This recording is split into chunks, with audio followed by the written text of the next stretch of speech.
Welcome to the USA Softball of Oregon College Exposure 2020 Fall Classic with live streaming coverage brought to you by TravelMedford.org. Today's event is produced by Table Rock Sports in partnership with Travel Medford, Southern Oregon Sports Commission, and Southern Oregon University. My name is Christopher Janish, joined by Lindsay from the SLU softball team. We're going to take a quick break and we'll be back here as we count down to live coverage. This game starting a little bit early. This is the Silver Bracket Championship game. We'll be back right after this on TableRockSports.net.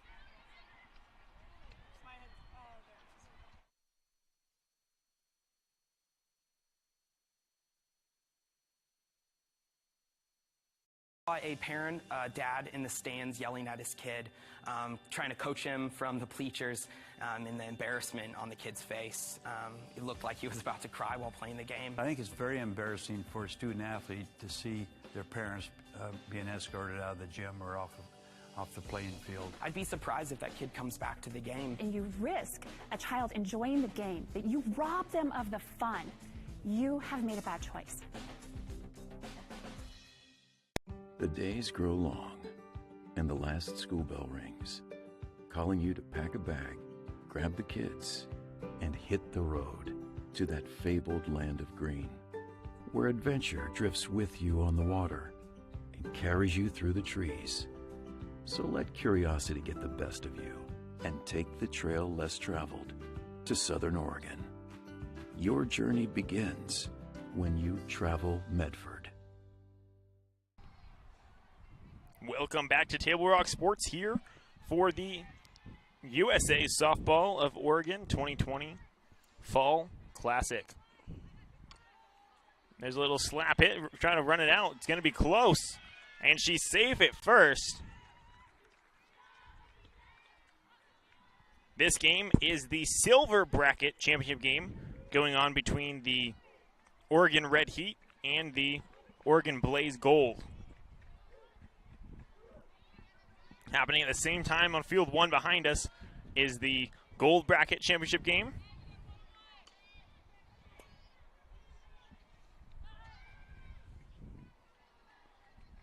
Little bunt goes foul there. So that's Nevaeh Smith, who led things off wearing the number 00 for the Oregon Blaze. Madeline Leach is batting now. And joining me on the mic now is Lindsay. Lindsay, how are you doing today? Good, how are you? I'm doing well. A lot of great softball. Oh yeah, this weekend's really filled with a lot of talent, and right now we're doing a bunch of championship games of different brackets, so that's really nice to see and see who's going to win all of these brackets here in Medford. Exactly. So Lindsay is from the SLU softball team. You're an outfielder, right? Yes. Is that any outfield or specific position? I honestly am happy to play wherever I'm put, but I do really like right and center. I have no idea why, but center field is what I played when I was playing in these tournaments, trying to get recruited by SLU, but my freshman year of college, I was a right fielder, so I do fluctuate a lot between all of the positions. Well, it's good to be versatile and do what the team needs. Oh, yeah. Delaney Duchett. It's a little one, and that'll be the out of Smith on third, so it'll keep runners on first and second. The last two games we've had here on this field have been ended by the 12-run rule. Oh, really? That one of the teams scored 12 runs. Both of them held the other to 0. So we're hoping for a closer game in the championship here. Yeah, those close games are a lot more fun when, you know, you're both tied or 0-0 and you're really trying to get better than the other team and score, as we do have a runner in scoring position and a runner in one for the Blaze at the moment. So maybe they will get an early lead. Exactly. I know they'd love that. Elicity Frost now to bat. She swings a big bat, and she's definitely a player that could bat one in from second.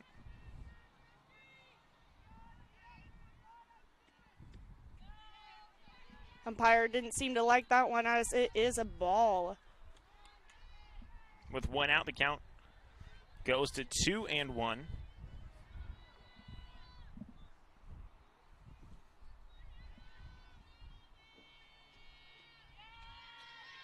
Frost can't connect, will even the count up 2-2. Now we have the timer running on this game, but I'm not sure that in these championship games we have that time limit. So I think it might just be running just in case, but I don't think we're sticking to that time limit, as that one's fouled back coming over our heads. Yeah, that timer's just running just to keep us on track and, just have an idea of where we're at in the game. But honestly, with these championship games, we're really just working for, just to get a winner. And those tied runs, after that, you really don't have a time limit. Count goes full on Frost.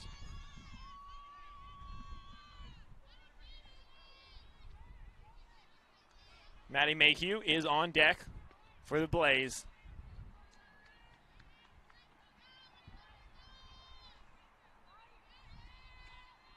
Frost sends that one up. Going to go to second. Quick play. Runners advance on the sacrifice.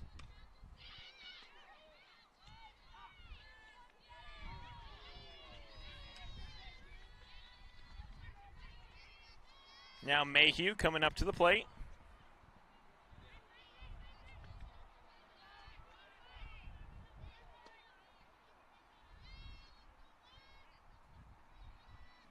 Both these teams still figuring each other out here in the top of the first. 2 outs now, so the Red Heat trying to close this one off.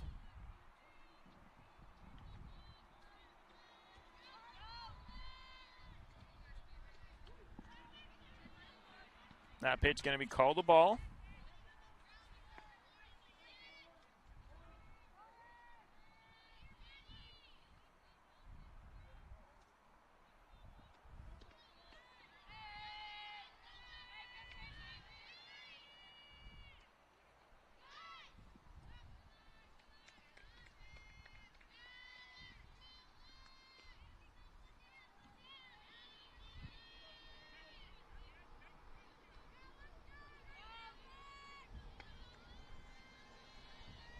If you take a look at these outfielders out here, they're set up to get everything on the run in to try to fire home, as they do have runners in scoring position for the Blaze. So, yeah, they're really just working to cover that ground and protect their 0-0 score at the moment so that they can come back and hit. Yeah, the best way to keep a game close is to not let the other team score. That one's going to come down right in front of us, foul.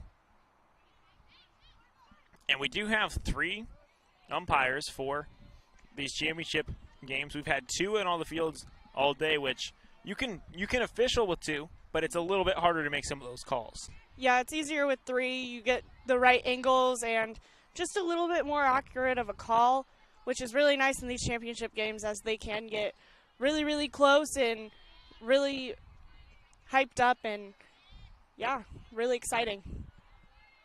You definitely don't want this game to be decided by a questionable call. Oh yeah. You want to make sure that you have the right calls being made, and just having 3 umpires really helps that. As there's a little grounder, throw over to first is in time, and that will retire the side.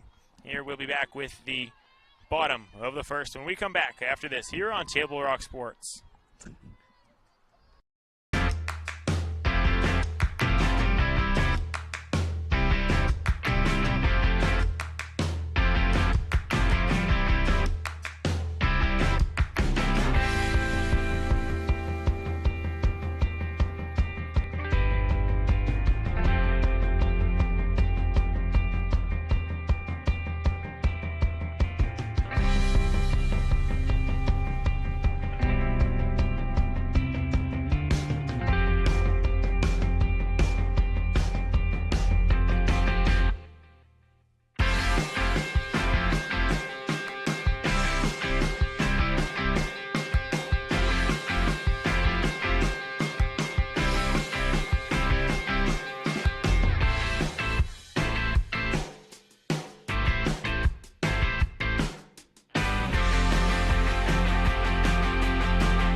Welcome back to USA Softball of Oregon 2020 Fall Classic action here for the Silver Bracket Championship. Here we're in the bottom of the first. This will be the Red Heat's first chance to score.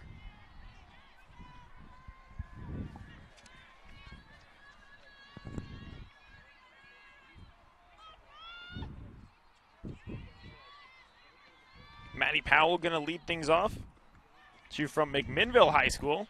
She gets that one through the gap. That'll be a base hit. Really, McMinnville, huh? That's really not that far from here. A lot of these teams are from California. Yeah. And Washington, too. We had some Washington Angels in our last game. Well, and you know, there's a team here from Anchorage, Alaska. Oh, yeah. I saw that. That's really cool. They came all the way from Alaska to come to this tournament here in beautiful Medford. The West Coast has some of the best softball in the country. Oh, yes, it does. Chance for a double play. They get the lead runner. Second will be safe.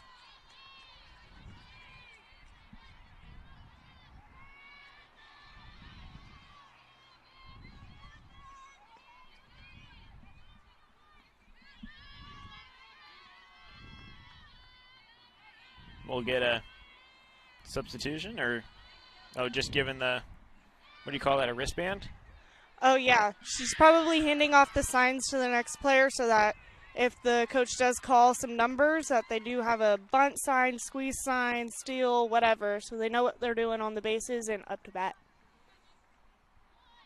But there is a substitution. So that'll be number 17 coming into run. That's going to be Olivia Hutchins.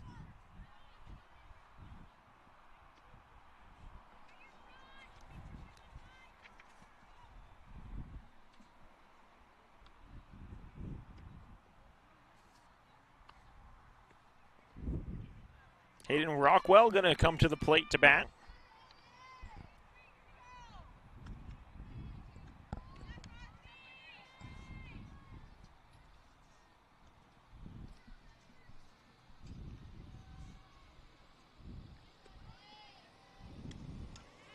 Makes contact. That one's going to go foul.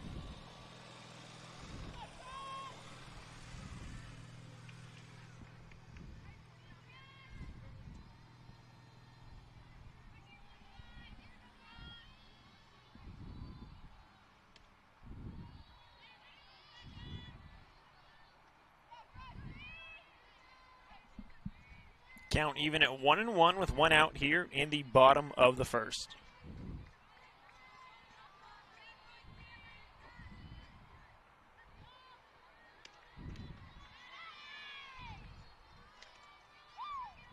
That swing doesn't connect.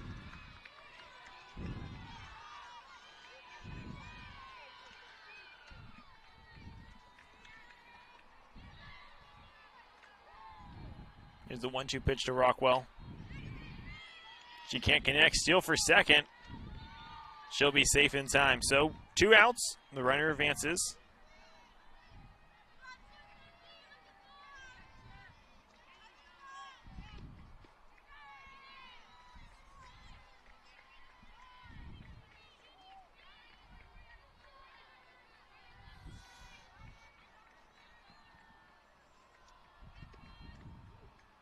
Now Tegan Reams coming up to bat.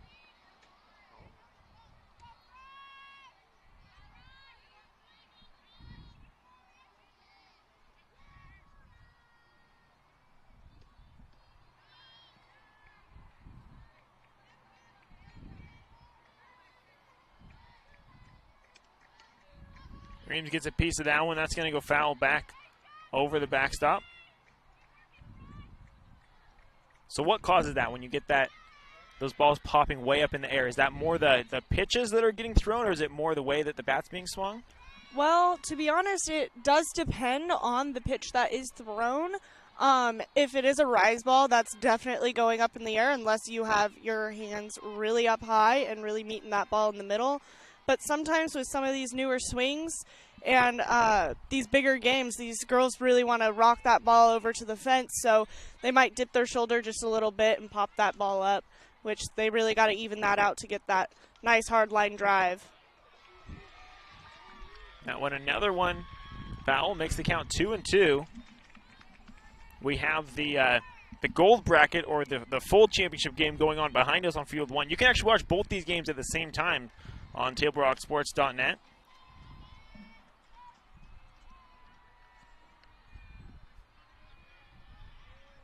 Competing in that one are the Washington Angels and the LTG Sports. Yep, love the game.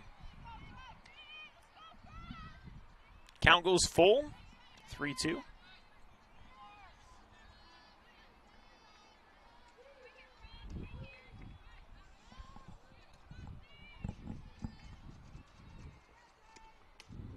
That one popped up in the air. Not going to be playable. This is Elicity Frost in the circle for the Oregon Blaze.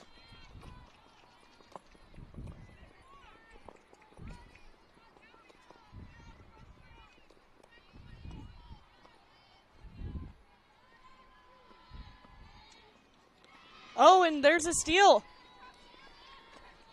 And Ball got there in time, though. Looks like she didn't get there in time. Yeah. So that's the third out. So that'll bring us to the top of the second when we come back right after this here on Table Rock Sports. A parent, dad in the stands yelling at his kid, trying to coach him from the bleachers, and the embarrassment on the kid's face. It looked like he was about to cry while playing the game. I think it's very embarrassing for a student athlete to see their parents being escorted out of the gym or off the playing field. I'd be surprised if that kid comes back to the game. And you risk a child enjoying the game, that you rob them of the fun. You have made a bad choice.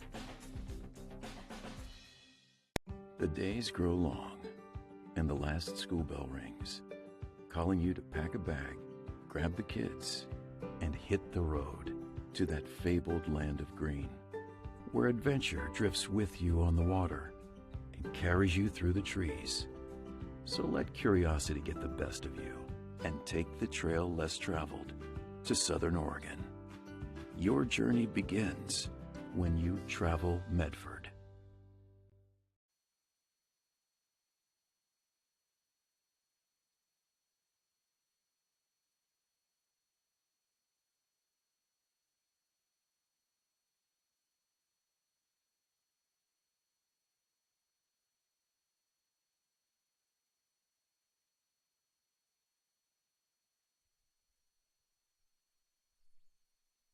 Welcome back here to Table Rock Sports. The score is still 0-0 here in the top of the second as the Blaze come up to bat.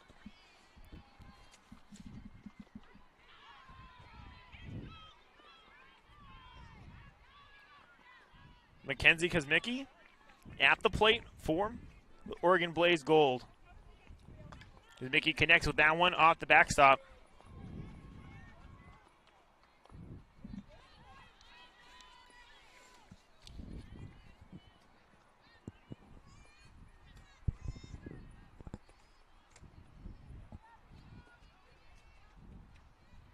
Peterson is in the circle for the Red Heat as the count goes 0-2.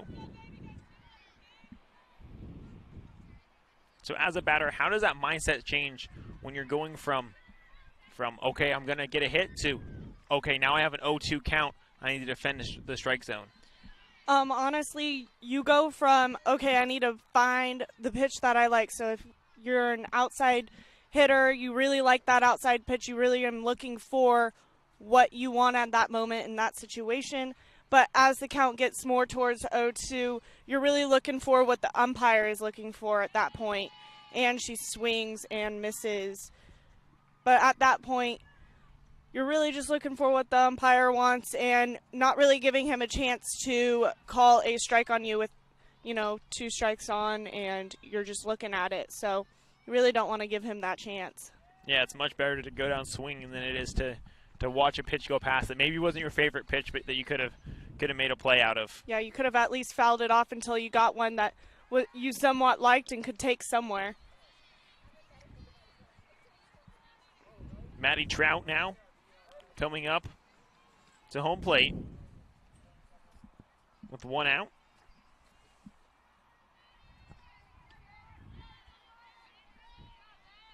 She goes behind in the count. 0-2.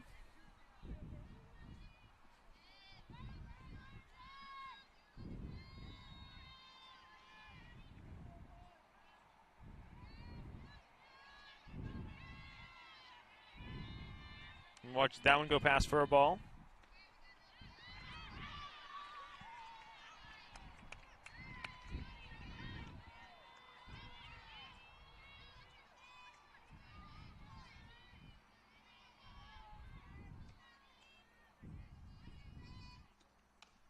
She connects on that one, flies out.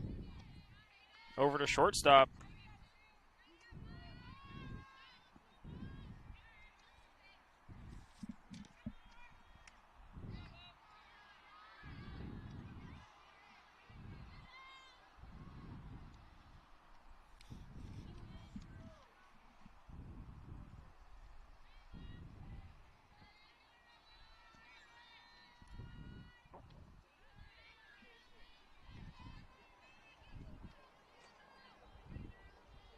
Emily Hudges now coming up to bat with 2 outs.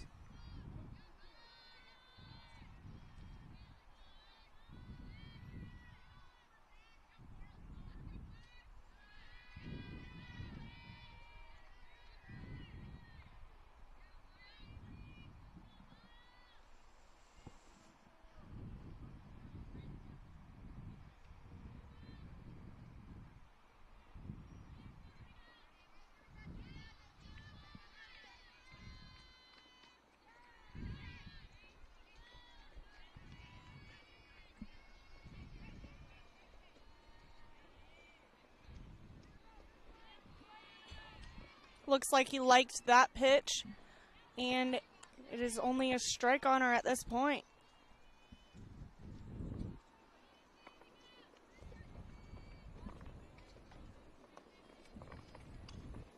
Good connection there. That's going to go up the middle.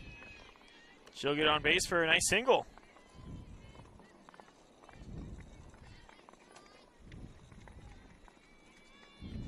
Looks like that's Maddie Mayhew. It looks like there's a couple of changes to the batting order.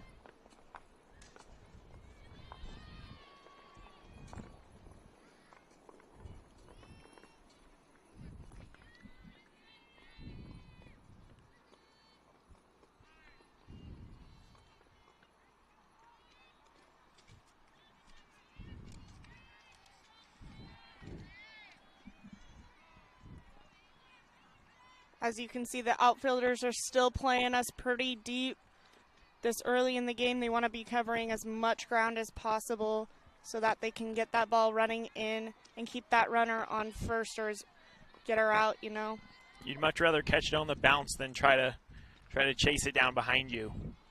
Yeah, going forward is much easier than trying to drop step and go backward. It's a lot faster as well. Grounder over to first. It's going to be foul. So 1-2 now the count. This batter's probably trying to think that she needs to do her job and get her teammate over to second base, just advance her a couple bases over. You know, get her sac fly or a ground ball up the middle would probably do her some good.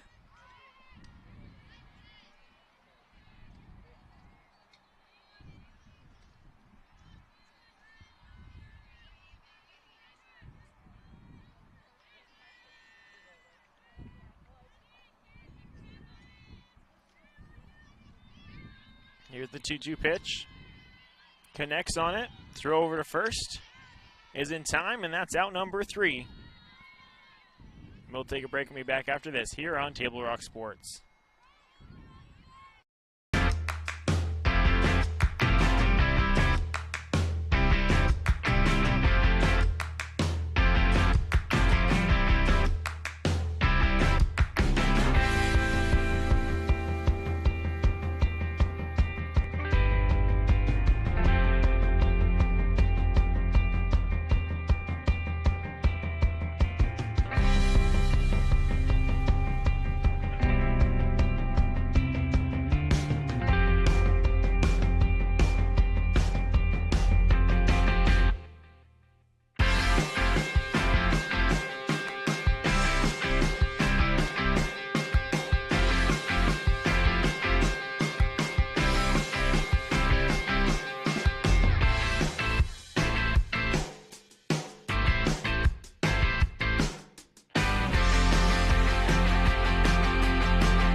Welcome back here to USA Softball of Oregon.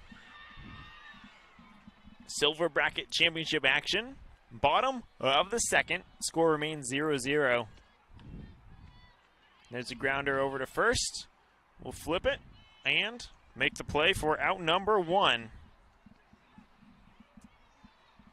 I'm pretty sure this is going to be a closer game than what we've seen before, because we still have 0-0 on the board, and it is the second inning. So we'll see how close it gets, but I think this is going to be a nail-biter. Both these teams very defensive, mechanical teams. Oh, yes. They've been hitting the ball, but, man, their defense is really on today. Where a lot of the games we've seen, it's just about power hitting. It's about putting the ball in the outfield and running as fast as you can and loading the bases and home runs and all that kind of thing. Yes. I think we're going to see a lot, this game calm down, a lot of small ball. Yes. That tactical coaching, is that one's tipped foul? No, I totally agree. When you are in those lower divisions of brackets and stuff, you see a lot of emphasis on the hitting and a lot less on the fielding, and you get a little antsy, and a lot of errors happen when you get a little antsy. Sorry about that one. We almost just got hit by a foul ball from a different field. Yeah, that was a close one. Right in front of the camera. I don't know if you saw a little bit of yellow there, but that's what that happened.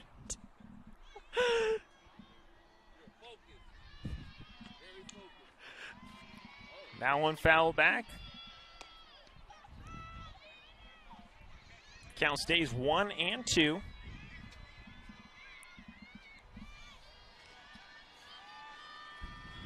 These pitchers really seem to have been hitting their spots in this game.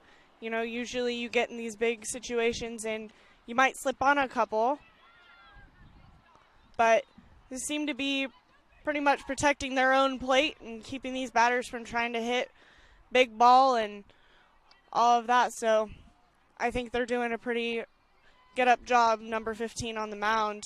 She's really protecting her own dish. Yeah, that's Elicity Frost, and we've seen her as we've broadcast a lot of playoff softball for high school and all the championship action, and she's a stud player.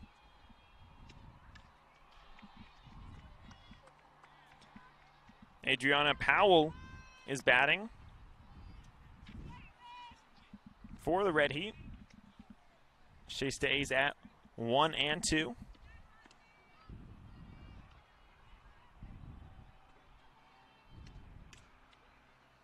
Little dribbler, that's going to make it out to the outfield, and she'll get on base. Nice stop by the outfielder. On this turf, it's really hard to keep the ball in front of you. One skip, one hit on the ground, it's going until it hits the fence, and it's not going to stop. And so these balls are skipping, and it's really hard to get in front of them. They skip a lot harder and faster on turf. So that was a great stop. Even the most routine is not going to be a routine on turf.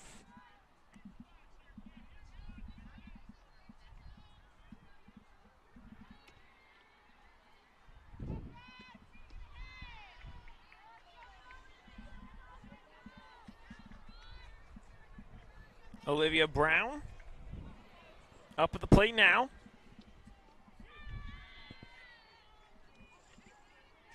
Her first swing can't connect, so she goes behind in the count.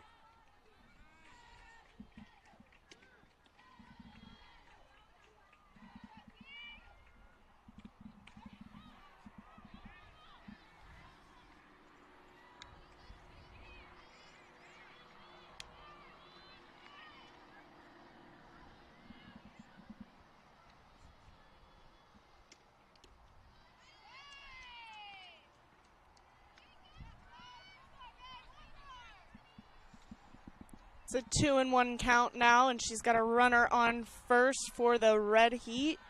And now she's just got to protect her own dish and really try to get a base hit for her runner on first.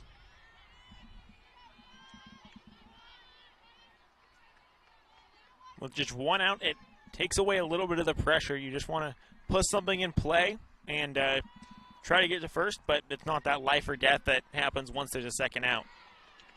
And still with a tie game, it's not as, exciting, but still you're really wanting to get on the board, try to get that early lead so that you have a little bit of a cushion just in case one of those errors happen in your defensive halves.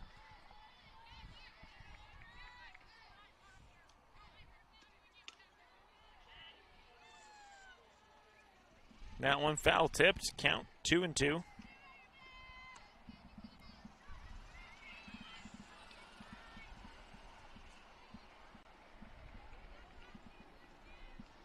Frost in a circle. Plays for Portland State. That one popped up. That'll go behind the dugout.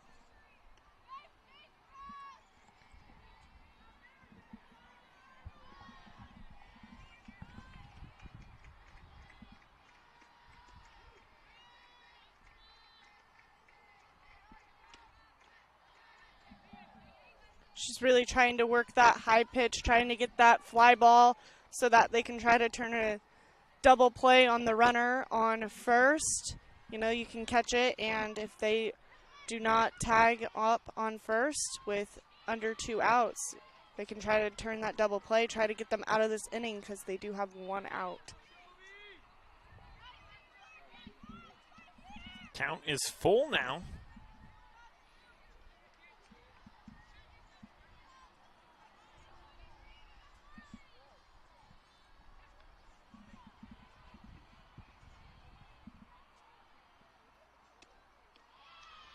And that pitch a little bit high. We'll walk her to first and advance the runner.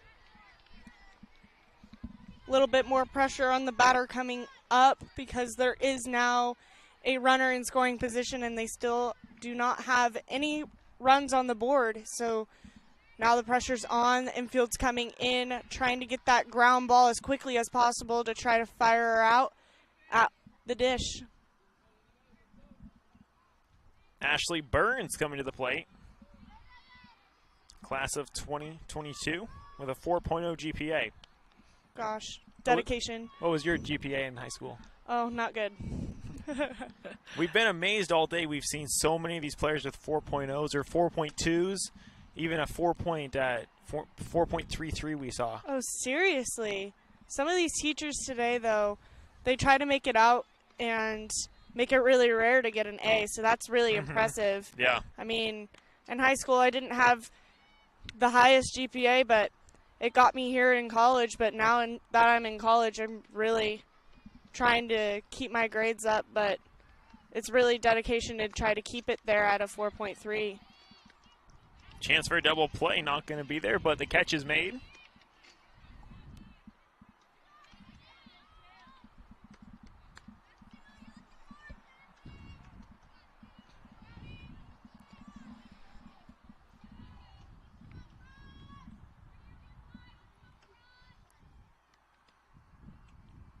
Hannah Francisel from Sunset High School.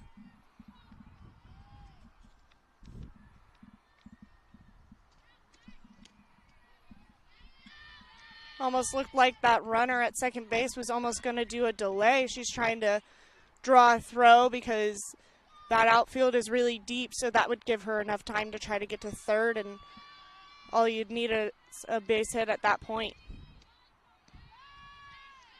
Yeah, she's definitely taking that big lead, trying to make something happen. You gotta love those active base runners. Yes. Always trying to draw something because more than 30% of the time that execution is just not going to be there, and you've got to take advantage of that. But there's 3 strikes and 3 outs. They'll bring us to the top of the third, still tied 0-0 in this tough battle. We'll be back after this. There's a time machine, not so far away, that takes you back to a world just a few streets wide, where wonder rules the day and families are transformed. From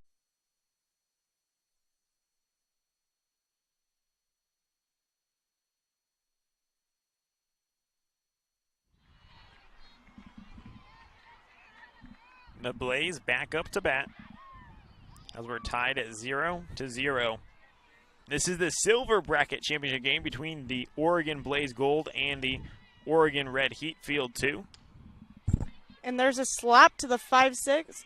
Oh, wait, nope. To the second baseman. Sorry. Need to put my glasses on. That was a close play, just not quite able to get there safe at first, and the Red Heat record the out. But if you're looking for the gold bracket or the true championship, then that's going on field number 1. So it's listed as, I think, field number 1, game 6 or 5 p.m. And you can find that on TableRockSports.net as well. You can actually watch both of them at the same time, and that game is 1-4, so it's a close one, just as we have here.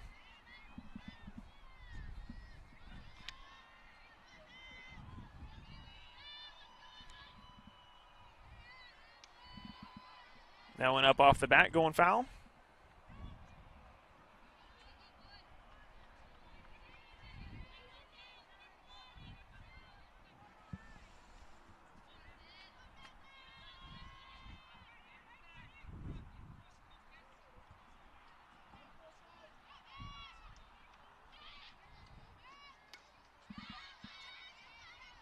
That in the same spot.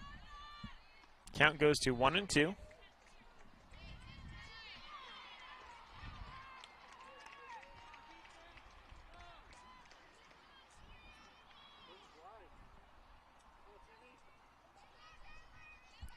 Table Rock Sports. Table Rock Sports. Nice hit out there to right field, able to get under it. And that's our second out. Man, these teams are really putting up a fight defensively. They're really not going to let that many base runners on with the risk of losing the tight 0-0 in the third inning. The further along you get, the harder it gets to relinquish. If it's in the first inning and you let one run go, you're like, oh, well, we have a lot of time to get it back. But once you get to the third and it's still 0-0, it gets harder and harder. You don't want to give anything up. It really is a mind game as the game goes. You're really just trying to keep a positive energy. The dugout needs to be really loud. It needs to be always a time game in your mind. Because if you start getting down about the score, you're done for. Delaney Deshay up to bat.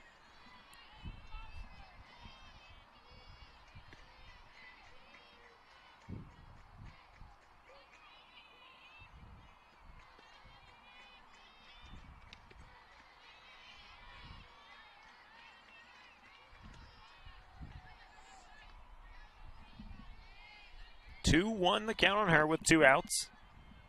Still no one on.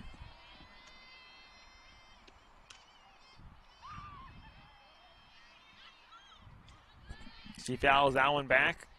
That was a healthy cut. Yeah, she liked the pitch, just didn't quite connect on it. Yeah. Pretty sure she threw a rise ball on that one. It looks really, really nice to swing at until it gets across you, and it's a lot higher than you want it. And I think she saw that pitch again and swung and wanted it. Just didn't connect. So that's the third out. We'll be back right after this here on Table Rock Sports. What is a getaway? Is it leaving the familiar behind? Or discovering a place that feeds your hunger? Where passion sings, food is a culture, and every performance demands an encore. So let the journey be your destination. Then feast your eyes and nourish your soul in Southern Oregon. Your reservation starts when you travel Medford. For several weeks, the Southern Oregon Sports Commission has shown you examples of good sportsmanship and bad sportsmanship. Here's why. 75% of youth athletes quit sports by the age of 13 because they're not having fun. 75% of rookie referees also quit each year. Why? Well, it's because of the way they're treated by coaches and parents. We can do better. We must do better. Know your role. Learn more at SouthernOregonSports.com.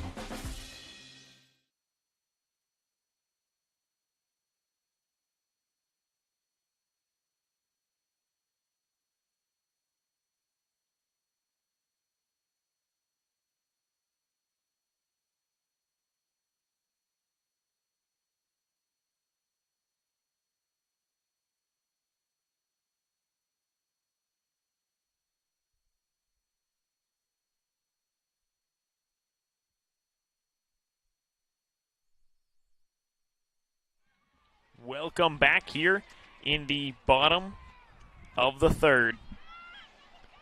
The Red Heat coming up to bat.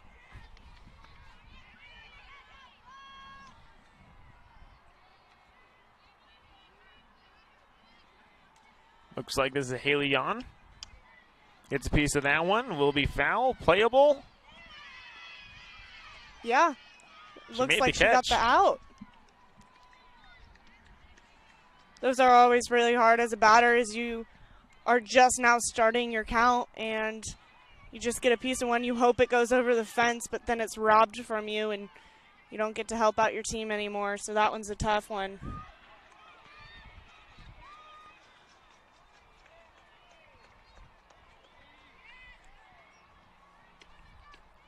Ashley Ollinger coming up to bat now. Looks like she just got a ball to start off her count.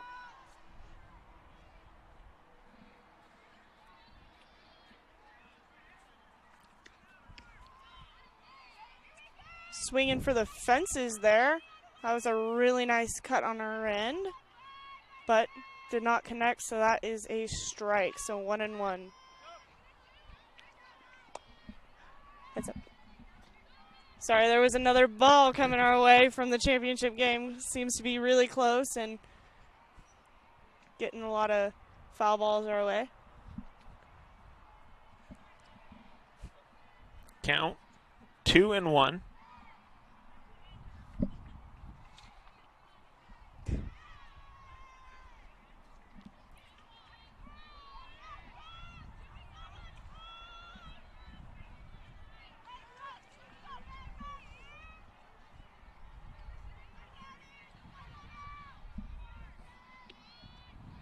So what's your mindset with a 2-1 count?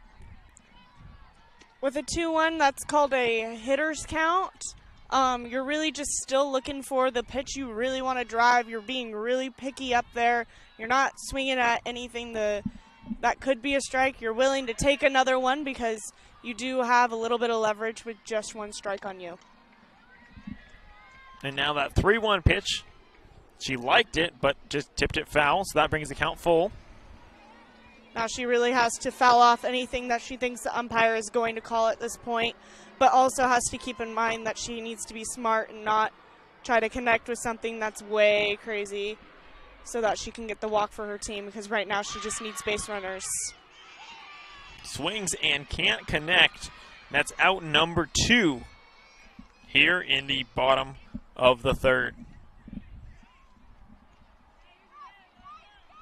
Frost doing her job there in the circle.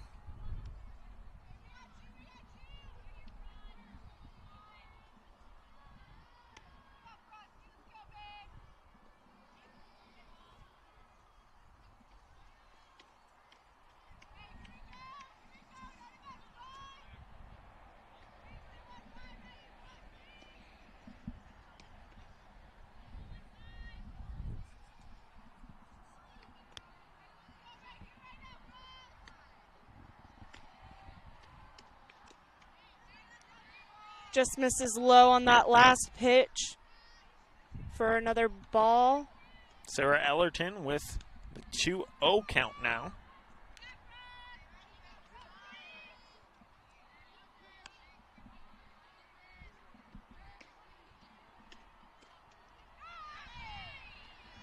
Called strike.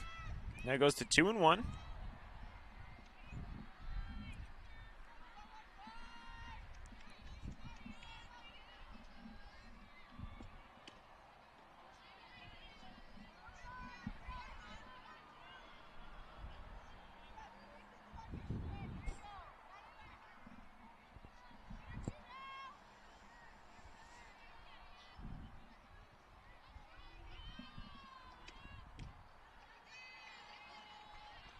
That one won't find it either, and she'll take her place on first. So one of the rare times that we've seen really anyone even get on base here with 2 outs. Especially due to the defense. Usually they are earned base runners, as in a great base hit gets them on, and there's nothing the defense can really do about it. But that one was due to the pitcher, as it was a walk. But Now she may or may not pay for it with this runner. That one's up in the air, going out to center field. Catch is made. So they get out of it. She didn't have to pay for it. And we'll be back with the top of the fourth when we come back after this here on Table Rock Sports.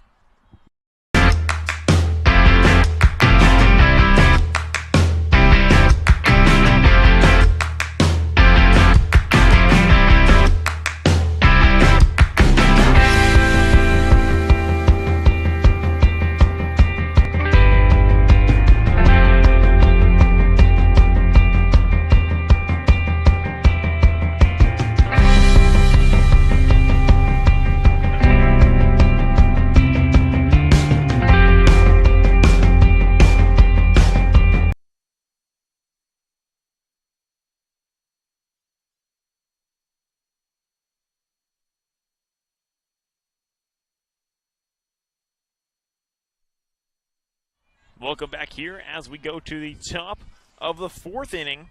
This game deadlocked at 0-0. It's been a pitcher's duel and a fielding duel and anything except a hits duel. I couldn't have said it better myself. Elicity Frost now steps up to bat. She gets a piece of that one, dribbling down over to short. Throw will be there in time for the out.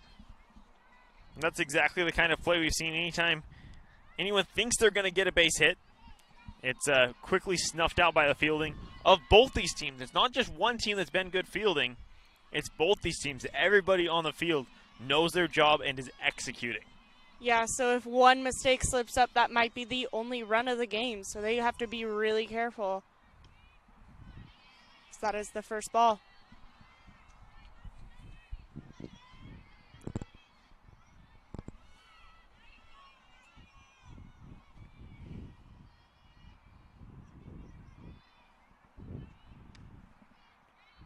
That one knocked foul coming down in front of us.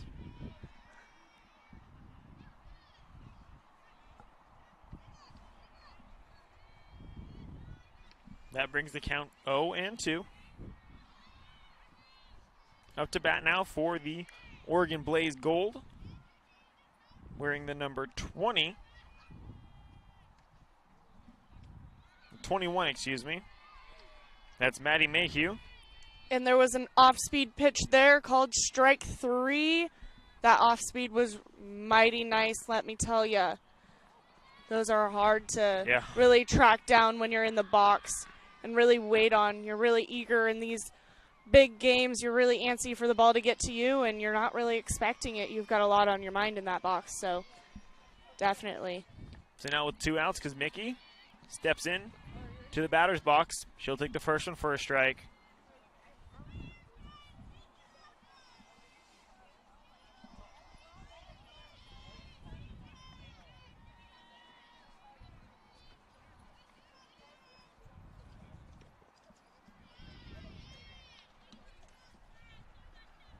Called strike 2. It's funny to see that the outfielders really haven't had much action here. The pitcher's been doing a really good job of hitting her spots, keeping the ball nice and compact into the infield, or just not hit at all. And that's for both teams. I really have only seen about 2 go into the outfield. Am I correct? That sounds about right. We've seen a very little action outside of the infield. That was a healthy cut to get another strike. Some of the players thought it was to end the inning, and they were proven wrong. Yeah, I think on one of the calls earlier, he wasn't clear about which one he called. That one's up in the air, going back over towards the other field.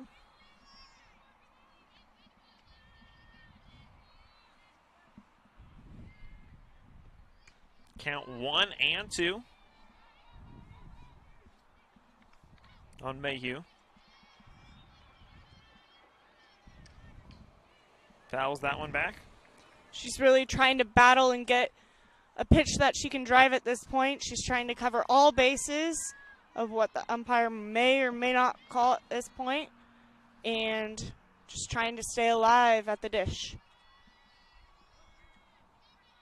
Allie Peterson in Oh, the circle. There's a hit, and it's going to drop. Bouncing off against the fence. She'll round first. She's going for two. Plays close, and she's safe at second. seems like she got under that tag. It was very close from different angles. That might seem like she was out, but I did think I saw her foot go straight under that tag to put her in scoring position for the Blaze, which is huge since we've had great defense this game. And all she needs is a great base hit and maybe an error to score her at this point and maybe put her over the other teams. Yeah, Mayhew did a great job with that hit. And then the slide into second, getting really low. I know it's easy when you're sliding to try to stay up. You don't want to get turf burn or anything like that, but she went for it. Yeah, she probably did one of those pop-up slides to try to make it seem like she was safe. Sometimes that makes the difference between a safe and an out call. If you do a pop-up slide and it looks like you're already standing up when they try to tag you, might make the difference. It's the little things that sometimes make the difference in the entire game. Yeah. Especially ones close as this one. Maddie Trout now up to bat.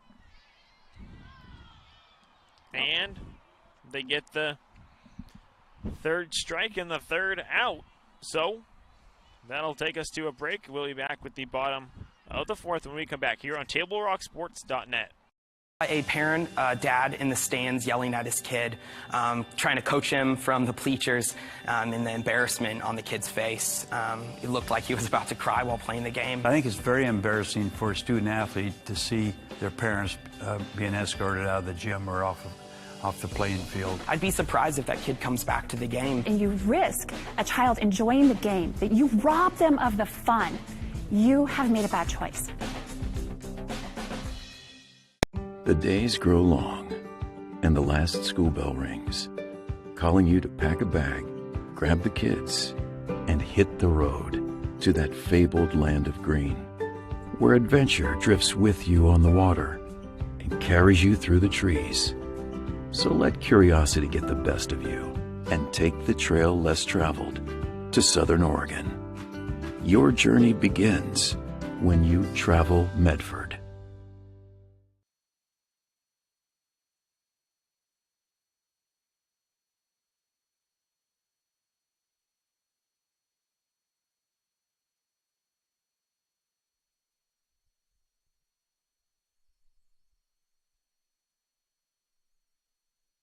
Welcome back for the bottom of the fourth in this deadlock. The Heat coming back up to bat.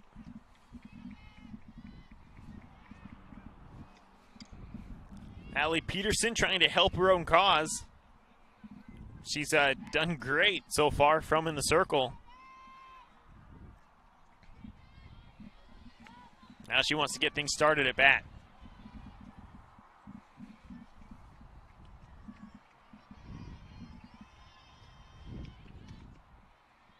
That one popping up, going back between the fields.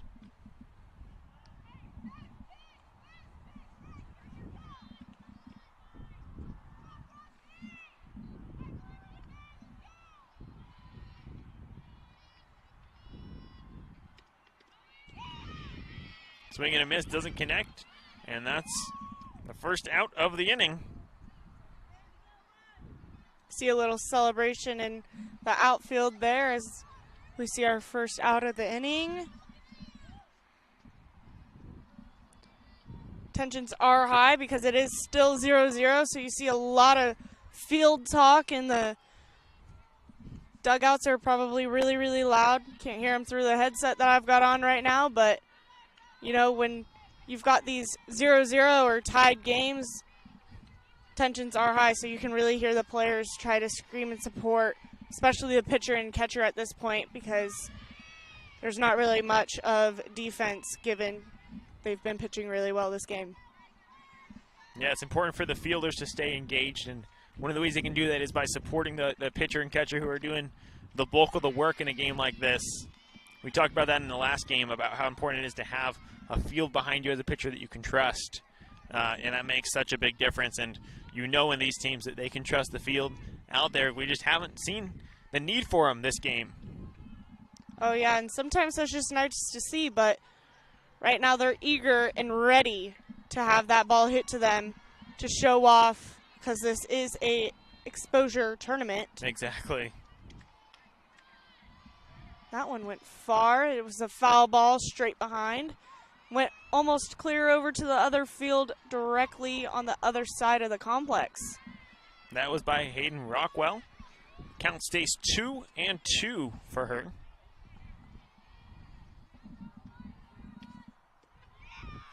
She didn't like that one. Brings the count full.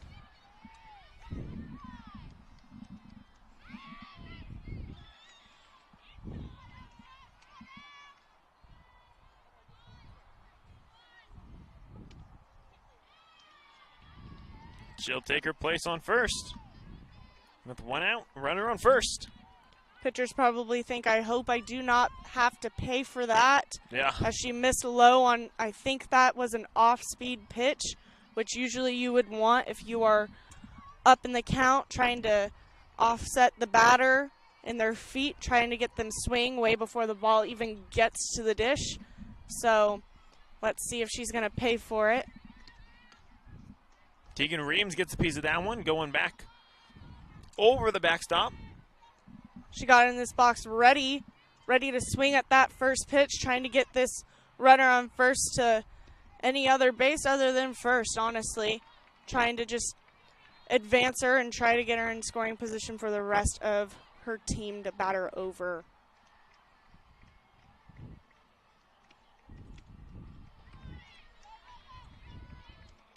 Little bit of a draw of a throw there at first base.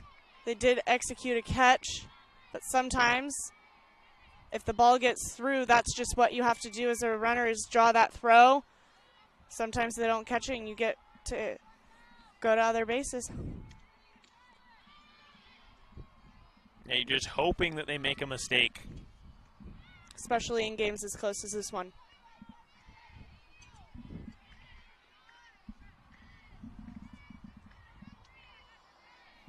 Reams still at the plate.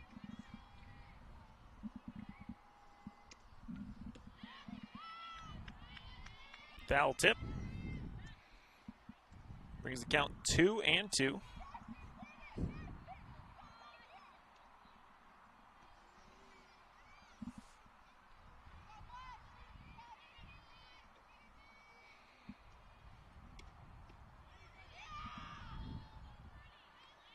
That one doesn't find the zone.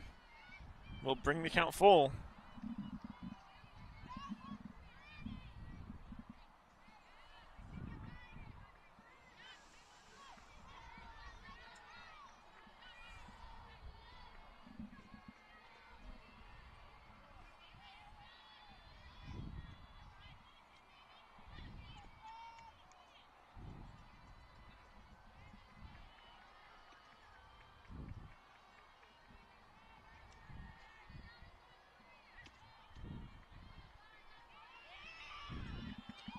And that one's a called strike. They get the second out. You can see the runner trying to work really hard at first base, trying to draw another throw to hope and pray for another mistake. But this Blaze defense is pretty solid at the moment, and we're just looking to string a 2-out rally together for the Red Heat.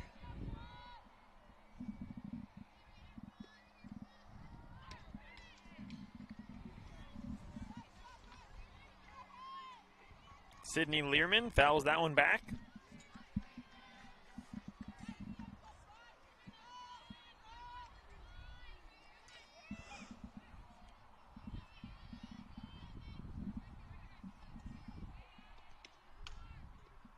Comes straight over to us for the foul ball.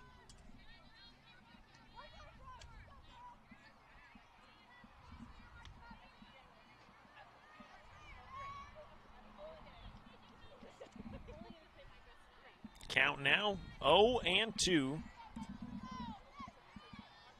on Learman.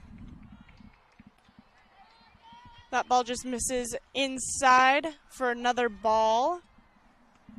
And that's the goal if you're Frost right now with an 0-2 count or even a 1-2 count. play with the sides of that strike zone. See if you can get a call that's not a hittable pitch. Yeah, she's really got to play with the river on the side of the plate, trying to get it almost to the point where it's called, but the catcher is also trying to frame it to get it to be called strike.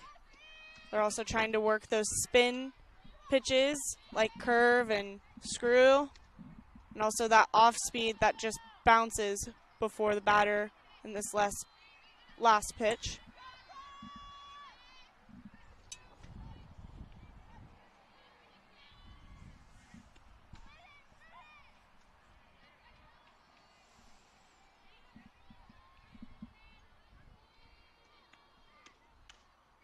Their inputs that one in play over to third. Throw to first will be in time for the out, and they'll get out of that one without allowing any scores. We're going to take a break here on TableRockSports.net, but we'll be back with more USA softball action right after this. There's a time machine not so far away that takes you back to a world just a few streets wide, where wonder rules the day and families are transformed.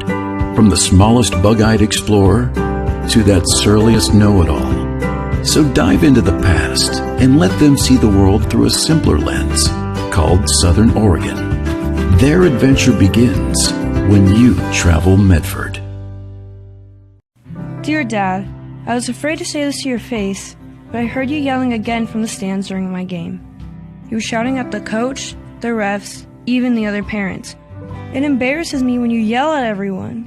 It really stresses me out. I love sports. I love my team. I just want to play, but not if you always lose your temper. Love, Katie. Know your role. Learn more at SouthernOregonSports.com.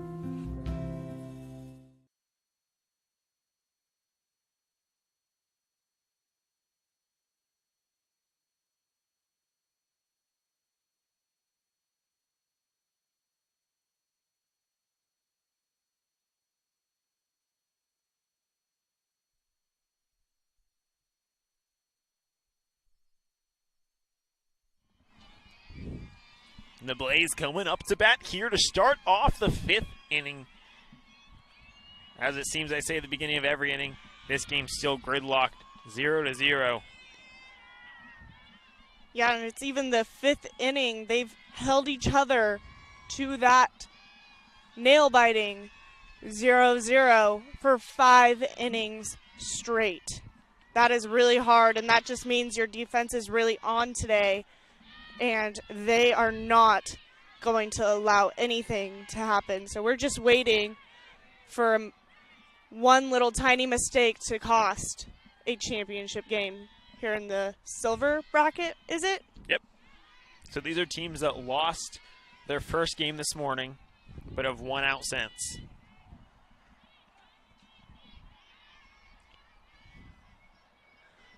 Count goes 2-1. Just misses high there for another ball. Now it's 3-1. Batter is still looking for the pitch she wants to drive to try to get herself on base for the rest of the Blaze to try to hit her over. Emily Hughes batting. That one gets caught for our first out here in the 5th.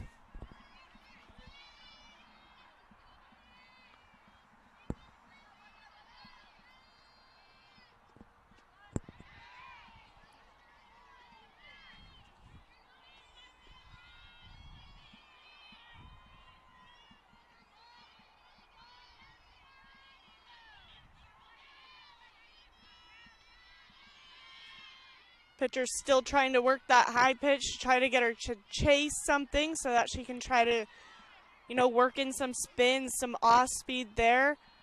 That high pitch will give her defense another easy out, as it will probably be a fly ball. Oh, there's a ground ball to third, and she's hosed at first. It's either you want a fly ball or you want to keep it on the ground like that. There's not that much velocity going outward with it. It's just going to be a scoop up and throw. Oh, yeah. You want to make sure that it goes to maybe a corner and keeps it into the infield. You want them to try to get it off their bat, the end of their bat. Nevaeh Smith, the leadoff batter. Kind of a slap bunt shown there. It's probably the first bunt attempt we've seen all game, so maybe they're trying to work in some small ball here to try to switch it up. And there it is again. This may be a tactic to try to draw in the infield. Let me show you where the outfielders are at, because they are pretty far in, only a couple steps from the infield at this point. They're waiting for that slap as another ball was thrown. The infield shifts in and over to the third base side to try to get that 5-6 hole cover, because that's usually where a slapper is looking to get it, is on that right side in that 5-6 hole, so that they have it just enough time to go, because some of these slappers are switched very young to the left side so that they are 2 steps towards first instead of the right side, 2 extra steps away, and they're usually the quicker ones. So you really want your slappers to be on base when your big hitters are up, so it's a guarantee. And there's a small ball there, and just barely thrown out. They got her for the third out. That was a close one, but that's 3 outs, so we'll be back with the bottom of the 5th right after this.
Welcome back. The count goes 1-2 here in the bottom of the 5th. Score is still 0-0, and nail-biting scoreboard here that we're looking at, because seriously, nobody has allowed any runs, or anybody for that matter, I think, to even get on third base this entire game. And there's a screaming line drive back to the pitcher, and she uses her reflexes and catches it as she shakes her hand out of her glove, because that must have stung. Yeah, that ball had some good velocity on it, and Frost just stayed in front of it, wasn't scared, and just picked it out of the air. That's the first out here in the 5th. Yes.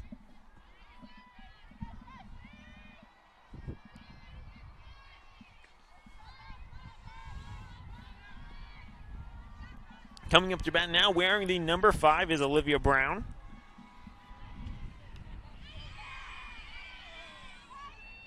Some emotion out here in the outfield with every single strike. Here in left field, everybody's trying to keep with the game and ready for that one hit to them, as the pitchers are really working hard and doing a great job this game, really hitting their spots and keeping anybody from reaching third base. I don't think anybody's reached third base this entire game.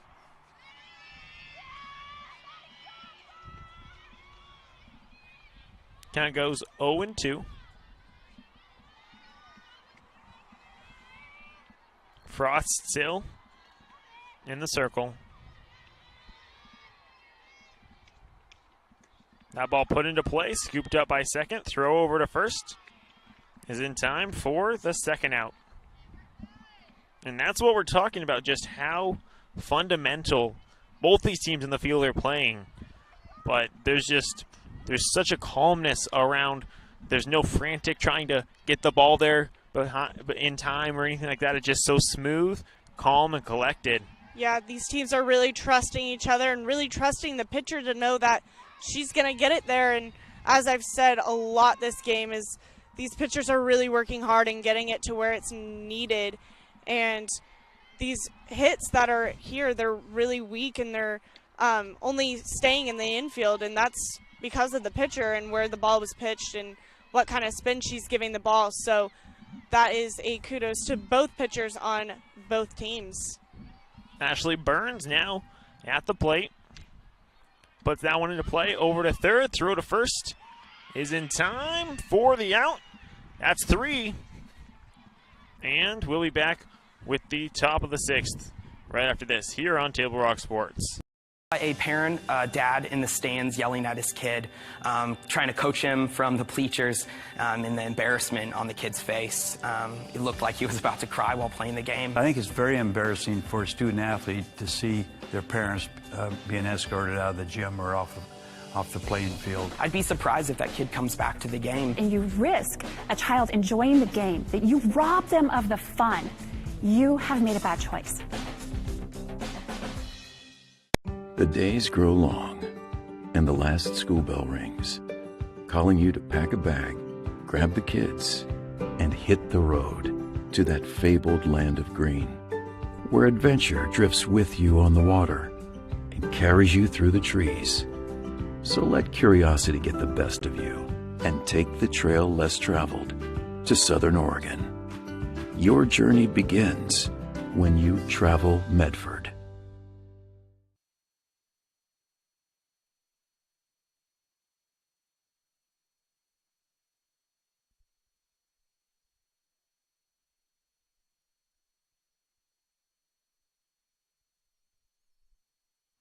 Welcome back here to Table Rock Sports. You're watching the Silver Bracket Championship between the Oregon Blaze Gold and the Oregon Red Heat here on Field 2.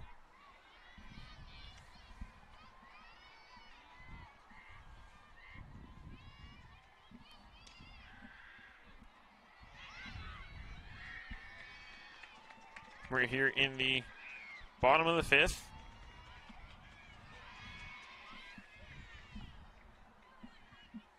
As that count evens up to 1-1.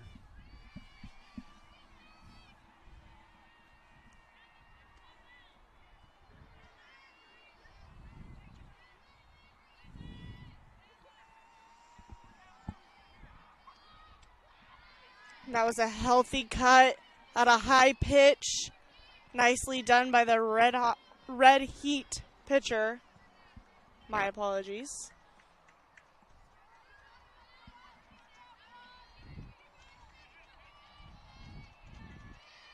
She lays off the next one knowing what it's going to take.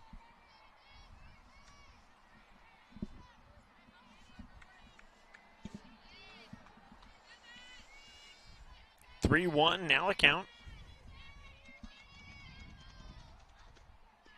That one's low. And she'll take her base on first with no outs. I think the core of the lineup is coming up now, so that leaves promises to the Blaze team, as they do have one of their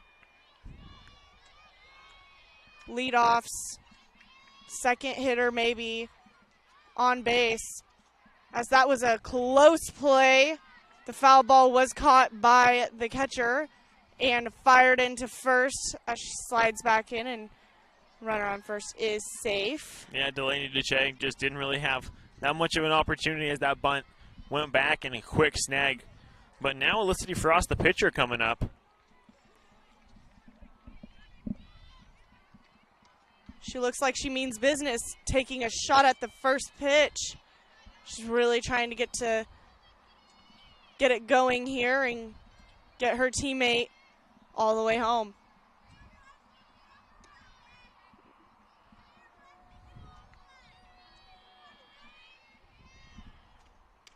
Frost connects on that one. Looks like it'll drop, bounces off the fence. Runner rounding third. She's going to go home. We might have a play at the plate. No throw will be there. Frost with a single that brings in a run. And that's the first score we've had of the game as the Oregon Blaze Gold get on the board with a hit. Man, is that exciting to see. It's been almost 6 entire innings. 0-0 was the score for 6 entire innings.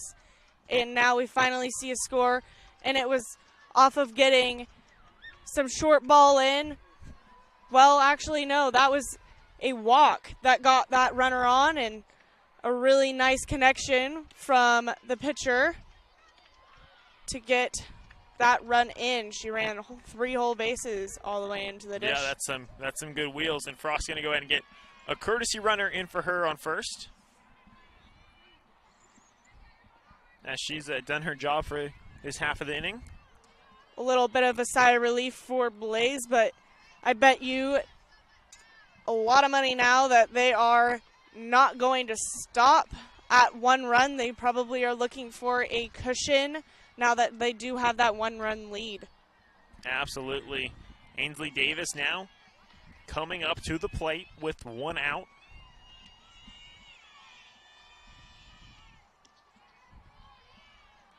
Runner on first, working really hard to try to draw that throw again, trying to make another mistake, get herself in scoring position.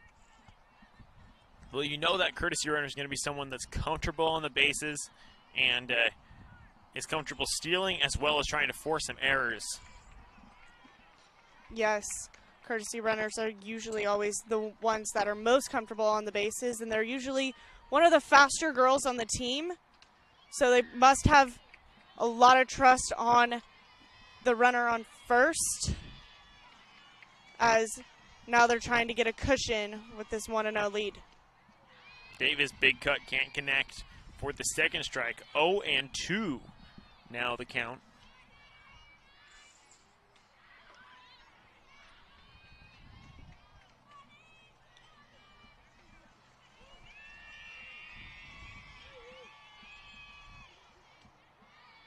And Davis can't connect there.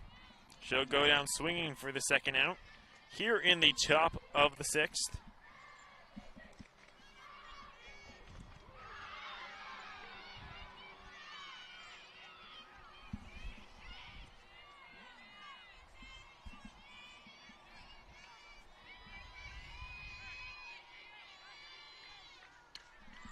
And there's a foul ball in between the fields. Over by our other broadcast table. Man, hopefully they had their heads up for that one, because that one was coming in hot.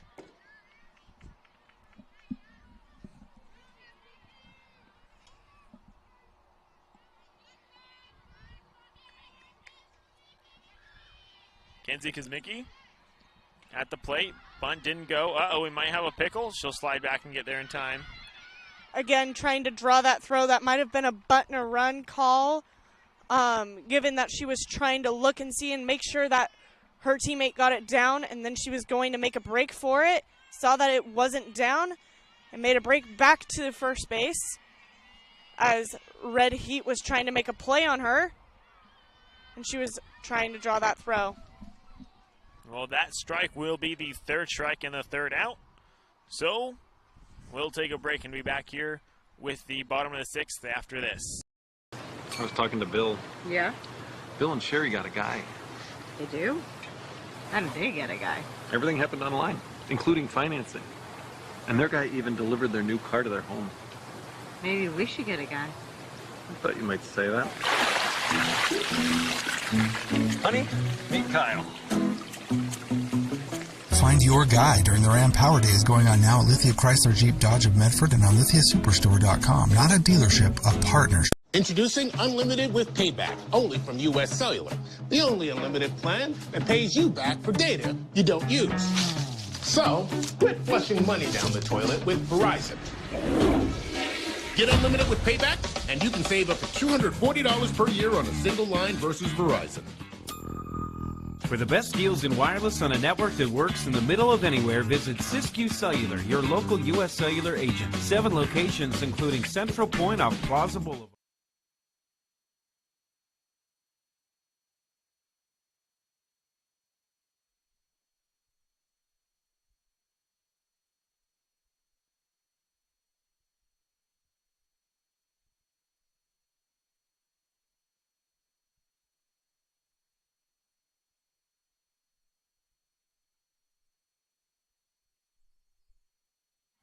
Welcome back. The Red Heat trying to make something happen here, as for the first time we can say that we don't have a tie game. Man. The Oregon Blaze Gold able to get on the board off of a big hit by Frost. Now she's looking to keep it up in the circle. Yeah, as we said before, it's really easy in the beginning of the game to brush off a couple runs early off, but as the game goes on, like in 6 innings, 1 run can very well feel like 5. So you really have to keep the positivity and really think that you were really going to get it out. And there, Frost gets a strikeout. That was Francisco.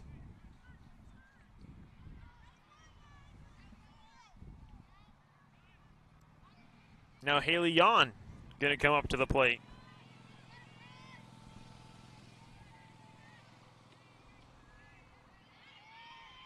Called strike.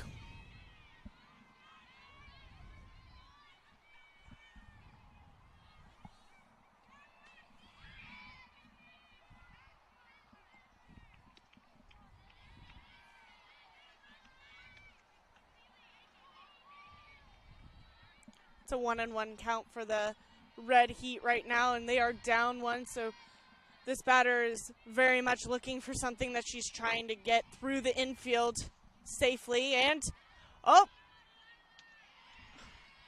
just gets a low line drive, which is usually a really great sign, something that usually gets through, but that second baseman knocked it down, picked it up and threw it to first, and just got her out for the first out of the inning. That's second out of the inning, yeah, sorry. That's one of those hits that if you can just move it over a few feet, it's going to get through. But just unfortunate placement. This game is a game of inches, centimeters, seconds, milliseconds. Any call could be by inches or milliseconds, and it's such a great big game of little things. Ashley Ollinger up to bat for the Oregon Red Heat. First 2 pitches to her are balls.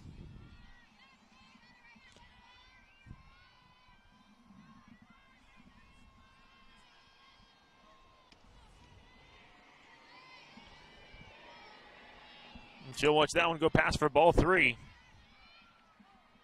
She practiced her swing, but I get a feeling she's not going to use it on this pitch. It really has to be perfect for this next one for her to be able to want it. And it wasn't. And that's a walk, hopefully.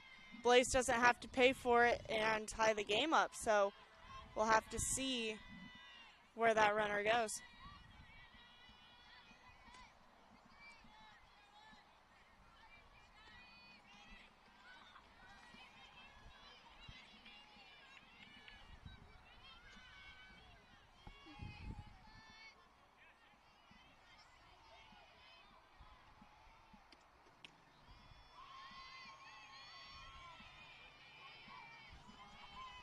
Red Heat being very picky at the first of this count, allowing a strike to come through.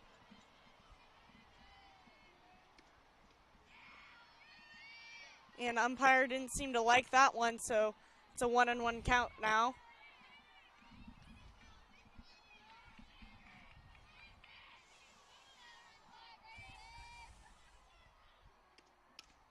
That one flying out here to left field, under it. Easy grab for the 3rd out. That'll bring us to the top of the 7th. The last chance that the Blaze will have to add on to their score when we come back here on Table Rock Sports. What is a getaway? Is it leaving the familiar behind? Or discovering a place that feeds your hunger? Where passion sings, food is a culture, and every performance demands an encore. So let the journey be your destination. Then feast your eyes and nourish your soul in Southern Oregon. Your reservation starts when you travel Medford. For several weeks, the Southern Oregon Sports Commission has shown you examples of good sportsmanship and bad sportsmanship. Here's why. 75% of youth athletes quit sports by the age of 13 because they're not having fun. 75% of rookie referees also quit each year. Why? Well, it's because of the way they're treated by coaches and parents. We can do better. We must do better. Know your role. Learn more at southernoregonsports.com.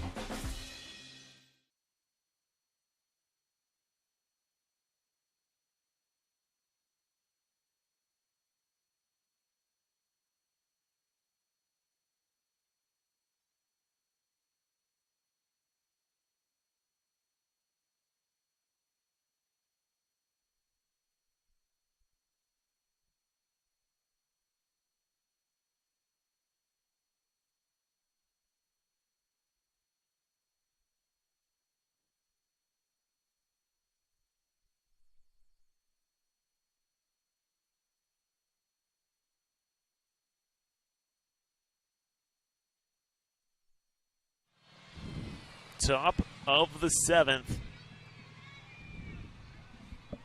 Ready to start things off. Count 1-0. Just misses high again for the second ball. Still trying to probably draw that fly ball. Outfielders are playing back, trying to get that ball on the run in, covering more ground.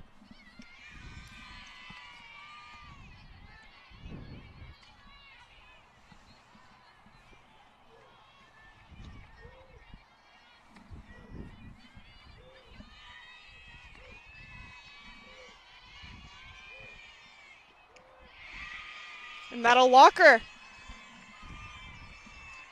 Looking to cushion up their lead of 1-0 over the Red Heat. Blaze has a runner on first and now is looking to advance. That's Maddie Trout on first.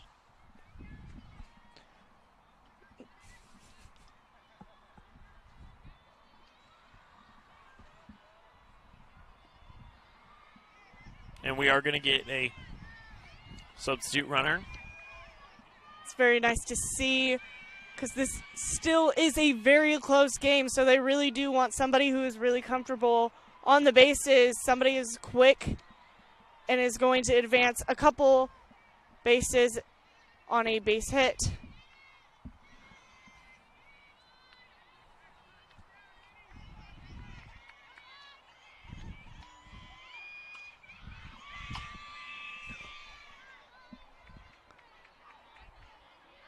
There's a bunt attempt to try to move her over, sacrifice bunt, if you will.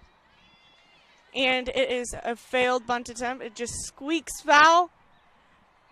And runner is still on first base. See if they try it again. Did draw in the infield a little bit. And they try again and she pulls back for a bunt. Pulls back for a ball. Sorry. Count goes even at 1-1.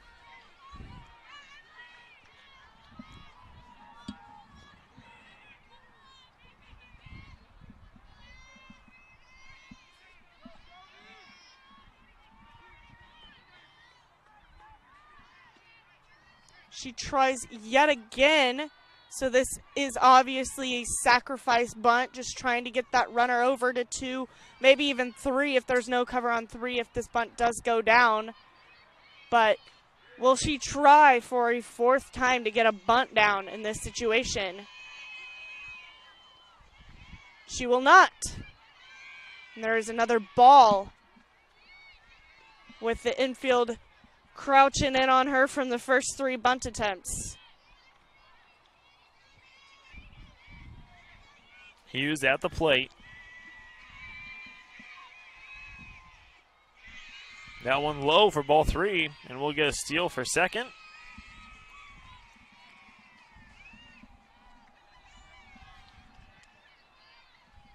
Now we've got a runner in scoring position. It goes from a bunting plan to a let's get a base hit kind of plan with a 3-1 hitters count.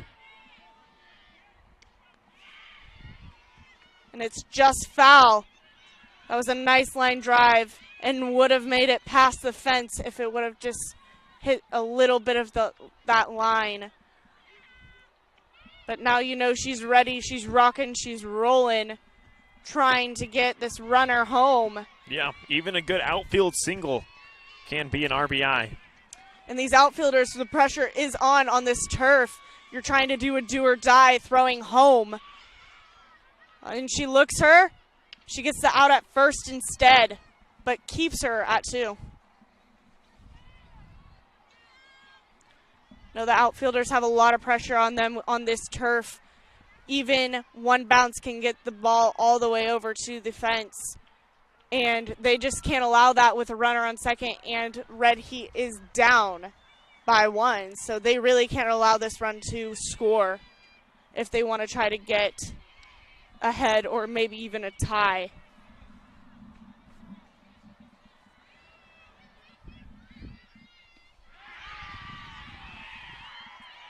And that's the conclusion of our gold bracket game over on field 1. There's a little grounder, fielded foul.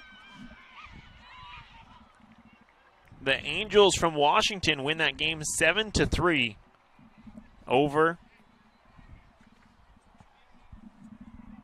on field 1. Yep. No, it's great to hear right next to us the excitement of the Washington Angels.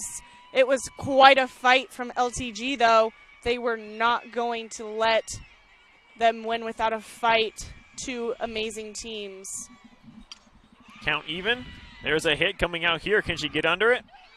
She does. No advancement from the runner, though. So that's 2 outs now that the runners have been sitting on second for. You know, that's a tough one as a runner on second base. If it was to right field, she would have advanced given the length of the throw there. But as you can see, the outfielders just shifted in for a lefty slapper. So everybody is crouching her in as a ball is thrown just a little low. This is Nevaeh Smith. She goes to North Medford, and she grew up with Mabin, who's one of your coaches now. Yes, he is. So you know that she's used to playing small ball, used to slapping and bump and run and doing whatever it takes. Yes, North Medford High School is known for their small ball history and their history of winning state championships. And their former coach, Mike Mabin, is now an assistant coach at SOU softball, where I do play outfield. So he is an outfield coach and a slapping coach. So he specializes in both of my positions on the SOU softball team. Count goes to 1-1 with 2 outs. Runner on second tries to draw that throw again, trying to find any little mistake that she can use as leverage, and fails to draw. Red Heat does not want to try to give her that chance.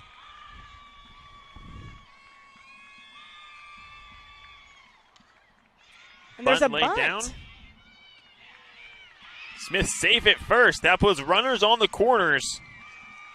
That's a big deal for the Blaze as they're trying to cushion their lead of 1-0 over the Red Heat, and puts a lot of pressure onto the defense. Here, a very close game in the 7th inning. And if you recall, last time Smith was up, the exact same play. Close call at first, off of a bunt, but she was called out. Yeah, so she's probably very excited there, and there's a delay steal happening, trying to draw a throw to get her teammates both safe. Drawing a throw either to the third side to get her teammate safe at second, or trying to draw the throw to second to try to get her teammate on third to the dish. It's a trick play. big cut, can't connect. Pressure's on to the batter for the Blaze because she does have two people in scoring position for the first time in the entire game, I think. That sounds right to me. I think there's only been one person who has touched third, and there's a foul ball over our heads, and it hits the pole and almost hits me into the head. So Renner's going to go back. Count goes to 0-2. Looks like she's ready, rocking and rolling, trying to get that ball out to the outfield, maybe for a... Nope, she can't do a sac fly because there is 2 outs. But trying to get that ball out of the infield so that they can't turn on her and they can't turn on her teammates. And she looks at strike 3. So strike 3, that means out number 3. And that'll bring us to the bottom of the 7th. When we're back right after this here on Table Rock Sports. I was talking to Bill. Yeah? Bill and Sherry got a guy. They do? How did they get a guy? Everything happened online, including financing. And their guy even delivered their new car to their home. Maybe we should get a guy. I thought you might say that. Honey, meet Kyle. Find your guy during the Ram Power Days going on now at Lithia Chrysler Jeep Dodge of Medford and on lithiasuperstore.com. Not a dealership, a partnership. Introducing Unlimited with Payback, only from US Cellular. The only unlimited plan that pays you back for data you don't use. So, quit flushing money down the toilet with Verizon.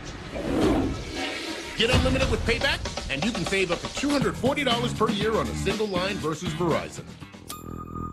For the best deals in wireless on a network that works in the middle of anywhere, visit Siskiyou Cellular, your local U.S. Cellular agent. 7 locations, including Central Point off Plaza Boulevard.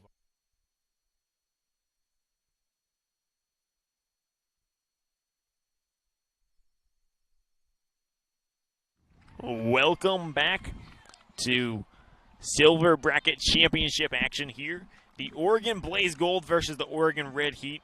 We're in the bottom of the 5th. The Oregon Blaze Gold leading this one 1-0, which they scored in the 6th inning.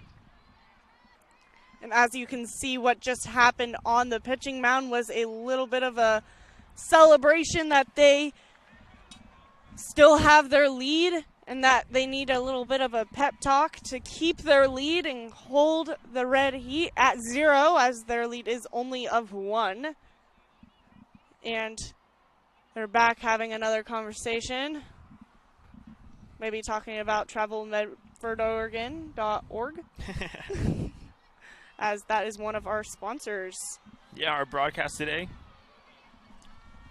sponsored by Travel Medford, so learn everything that you can do, and there's a ton in the Medford area at TravelMedford.org. That one from Frost comes in a little bit high. Still trying to draw those fly balls. Maybe some swings and misses as she's trying to keep her lead. And trying to be smart as where she places these pitches deep in this game. And there's ball number 2. Oh, strike number 2 here. So she is way ahead. Maybe looking to throw an off speed or a spin here, and looks like it'd be a rise ball.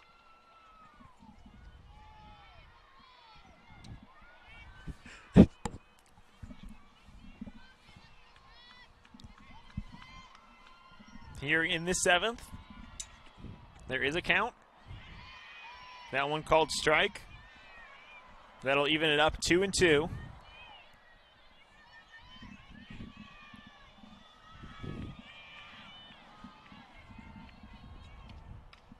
That one fouled back, coming towards us. They'll go right behind us. I'm just pretty sure the Red Heat is out to get us at this point. They might be mad at our commentating here, but you know what? They just need to hit it and play at this point and try to get some runners on.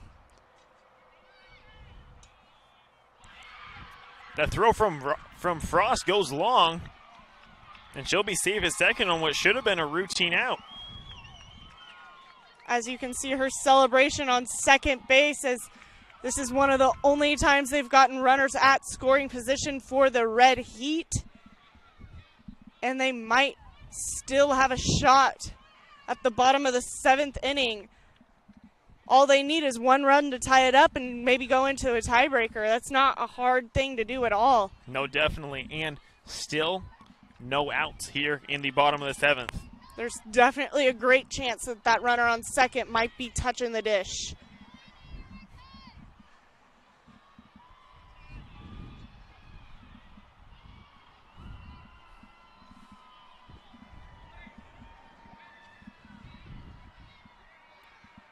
Sydney Learman bunts that one. Throw to first. That one high as well. Came down in time to get the out, but the runner advances to third. As you saw, she jumped up, so that was very close. She had to land back on the base to get the out, and it was in time. But it did do the job to get the runner in scoring position with one down. Yep, one out. So all they need is a ground ball through the infield, a sac fly, if you will, to right field. That will do her to make a tying game and put us into an international tiebreaker where a runner goes on second base for an entire inning, and it's duked out. First one to get a run. So both these teams taking a minute to talk things over, rightly so. There's a lot of pressure on all these athletes right now. Yeah, we are really deep into this championship game. And there's a low score, which honestly puts a little bit more pressure on. It's a little bit more nerve-wracking than, 5-0. So it being 1-0 is a little bit more promising on both parts for different outcomes at this point. There's no cushion for either team. Rockwell coming to the plate. She watches that one go past for a ball. Catcher has to be very, very, very careful at this point. She's only seen a runner at third only a couple times this entire game, so she has to make sure that she's blocking every ball, keeping it in front, and so does the pitcher. Needs to keep the ball off the ground. Well, and it's just one more thing Frost has to think about and consider as she's pitching. Instead of just focusing on throwing the ball, she has to think about, where's the runner?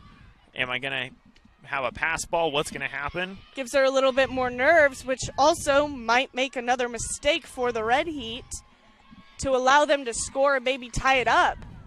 But we'll see if that happens. It is totally possible to keep that runner at third. That's Powell on third. That one, foul bunt goes off against the backstop.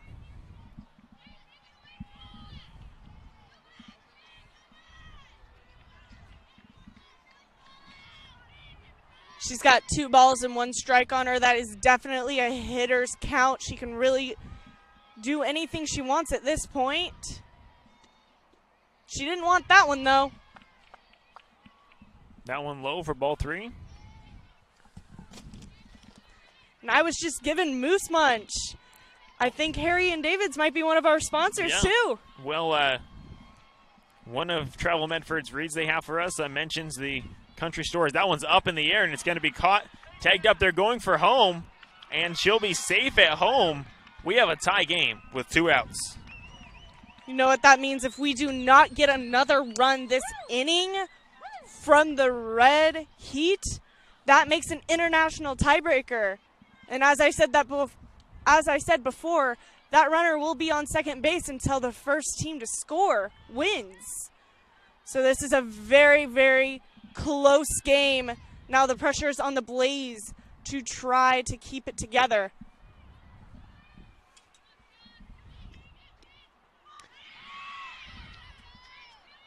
They do have 2 down, though, so they really just need a routine play at this point. The pressure's on the pitcher to give them that routine play.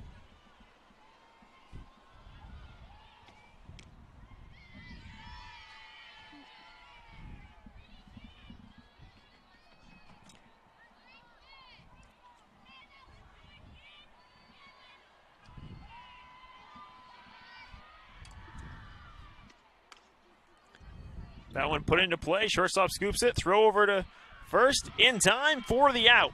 So we'll go to extra innings here, as that was the bottom of the 7th, the 3rd out. So we'll be back with the international tiebreaker right after this. What is a getaway? Is it leaving the familiar behind, or discovering a place that feeds your hunger, where passion sings, food is a culture, and every performance demands an encore? So let the journey be your destination. Then feast your eyes and nourish your soul in Southern Oregon. Your reservation starts when you travel Medford. For several weeks, the Southern Oregon Sports Commission has shown you examples of good sportsmanship and bad sportsmanship. Here's why. 75% of youth athletes quit sports by the age of 13 because they're not having fun. 75% of rookie referees also quit each year. Why? Well, it's because of the way they're treated by coaches and parents. We can do better. We must do better. Know your role. Learn more at southernoregonsports.com.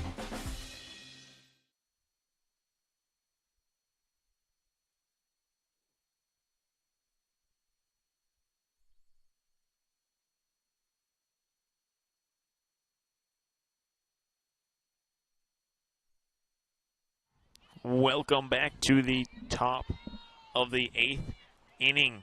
The Blaze coming up to bat. And Lindsay, can you explain this international tiebreaker?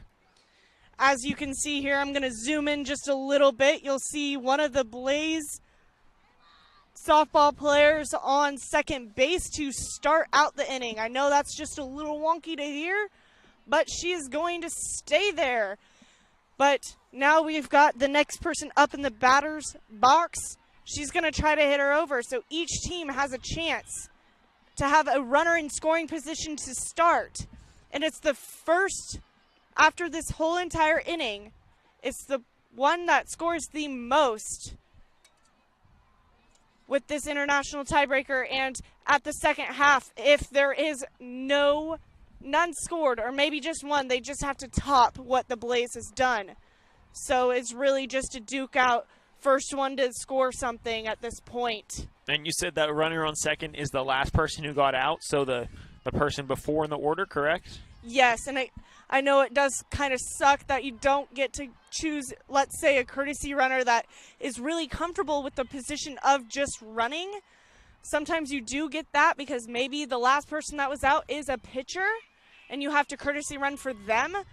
But there was a bunt attempt to try to get that runner over into an easy scoring position, but it was failed, so we start off with a strike. But as I was saying, you're trying to get that runner to score, and you don't really get to choose that runner. That one popped up, will be the first out. That's Delaney Deshay on second, and now Elicity Frost coming up to bat. And she's responsible for the RBI of the 1 point that the Blaze do have. Yeah, she seems to be working really hard in this really close game here, and that runner at second's really trying to draw that throw again. It might be risky at this point, but honestly, they need to be taking risks at, this leg of the game because, that might be the difference. Frost puts that one up. That'll be foul. Elicity has some experience playing in championship games and some experience playing in college games, so she's used to being kind of in the spotlight. You said she goes to Portland State University? Yes, Portland State. All right. So she definitely knows what it's like to have pressure on in these big games.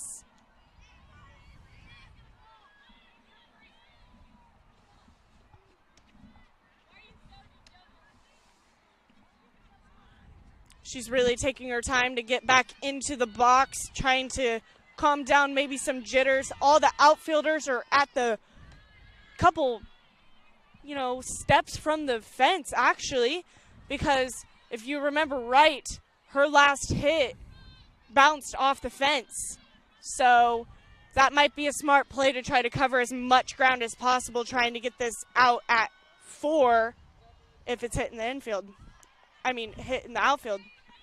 Yeah, Frost going to foul that one back, even the count up to 2-2. She's really looking to foul off anything she can until she can get one inside the lines and maybe even through the infield to try to get that runner to advance.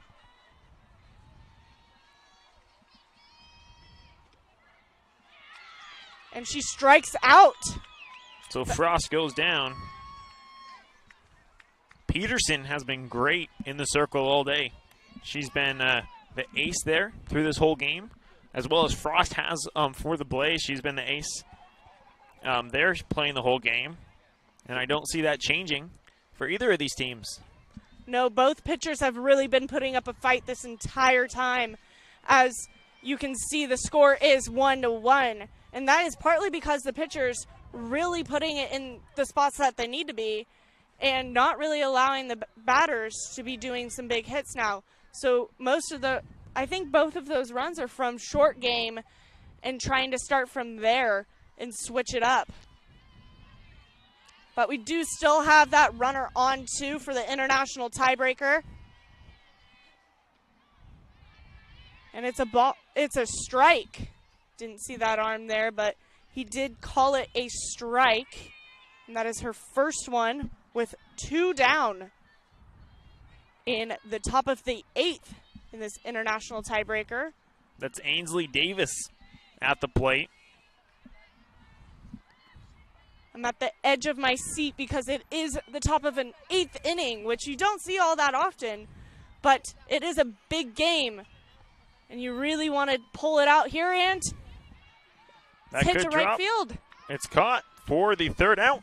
So we'll be back with the bottom of the 8th right after this. Here on Table Rock Sports, you're watching USA Softball.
Welcome back here to Table Rock Sports for the bottom of the 8th. It's the international tiebreaker, so we have a runner on second.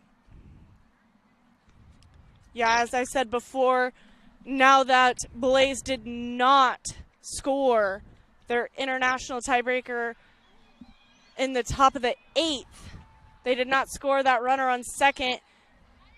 Red Heat is now looking to score to win. If they get one person across the plate, they automatically take this game. So, will we see a winner at the end of the 8th inning, or will we go into another international tie into the top of the 9th? And we do have a new pitcher in for the Blaze. We're trying to see a number. She definitely looks like she's ready to go. Waiting for the umpire to do all the changes of the backstop. Outfielders are playing back, ready to throw these girls out here, covering as much ground as possible.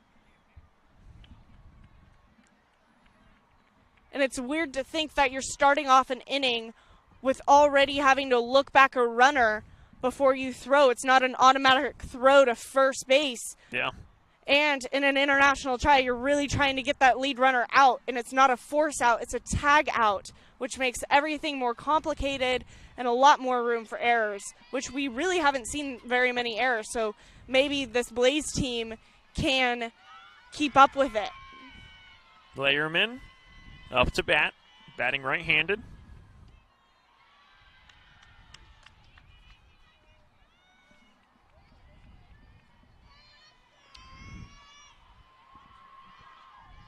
Nice backup by the outfielders. I know you can't see them here, but it's very crucial to have your backup here, especially in these very close games, as that was called a strike, and she did not want to swing at that one. So it's evened out at 1-1.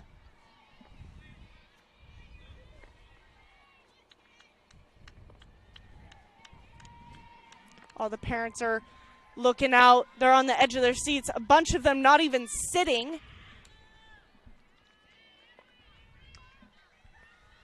A little bit of a attempt to try to delay steal there, and she did not want to try there. But Blaze was on the radar and definitely covered their bases. And that's so important to do.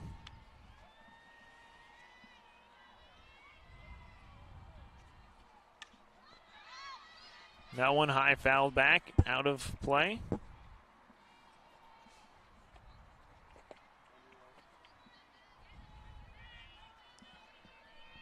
Now she's got 2 strikes on her. She's really trying to foul off until she can get a hold of one, hopefully to get through the infield. This is Ainsley Davis in the circle. So she's already played a big game, but coming in to do some pitching now. Connection made. That's off the glove. Bobbled. There's going to be a play at the plate. And she'll score. And that wins the game. That'll do it. Off the hit. And she scored from second. So that puts the Red Heat in the lead as they just won the Silver Bracket Championship. 2-1 with an international tie breaker, and that's all you can ask for in a game. Honestly, it was a nail-biter for both teams, and they both kept it up defensively and offensively here, and they made it go all the way to the bottom of the 8th inning. That's really hard to do, especially after a long day. A lot of these teams here in the championship games have been playing since 8 a.m., and these teams here lost their first game but have won every single other one, and that's how they got here. And so they do seem pretty tired, but they kept up in that last game, especially defensively. Yeah, really defensive battle. So the Oregon Red Heat are your Silver Bracket champions. We're going to go ahead and sign off because we have a lot of packing up and sleep to catch up on. Oh, yes. So we're going to sign things off for you here. Thank you for being with us all weekend long. We've appreciated it. From Table Rock Sports and Travel Medford, we want to thank you and wish you to have a nice night.